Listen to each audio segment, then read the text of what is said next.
Hi எல்லாருக்கும் வணக்கம். இன்னைக்கு நம்ம துபாயில ஜாப் வேகன்ஸீஸ்லாம் என்னென்ன இருக்குன்றத பார்க்கலாம். சரிங்களா? அப்படின்னும் போதே அவேர் ஆயிருங்க.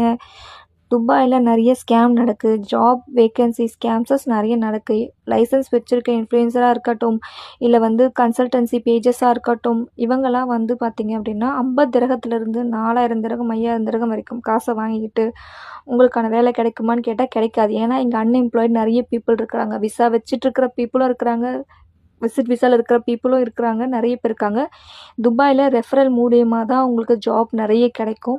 அப்படி இல்ல அப்படின்னா, கம்பெனி வெப்சைட்ல இருக்கிற இமெயில்ல தான் நீங்க சென்ட் பண்ற மாரி இருக்கும் உங்க சிவிஸ்லாம். அதே வெப்சைட்ல இருக்கிற அதே மெயில் ஐடிய தான் இன்ஃப்ளூயன்சர்ஸும் வச்சிருப்பாங்களே தவிர, அதுக்குன்னு தனியாலாம் மெயில் ஐடிலாம் எதுவும் கிடையாது. நீங்க கம்பெனில ஒர்க்ல சர்ச் பண்ணீங்கனாலே கம்பெனிஸ்லயே அதிலயே அந்த வெப்சைட்லயே இருக்கும் எல்லாமே. எல்லா டீட்டெயில்ஸும். இல்லைன்னா போர்ட்டல்ல இருக்கும். கம்பெனி இந்த ஜாப் போர்ட்டல்ஸ்லாம் இருக்குல்ல, அதில இருக்கும். சரிங்களா?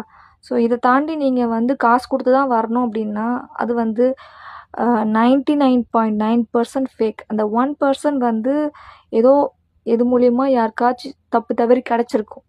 ஒரு ட்ரஸ்டட் பீப்பிள்னால. மத்தபடி இது எல்லாமே ஃபேக் தான். துபாயில ஜாப் ஸ்கேம்ஸ் நெறைய ரீசென்ட்டா நடக்குது. காச குடுத்து ஏமாறாதீங்க.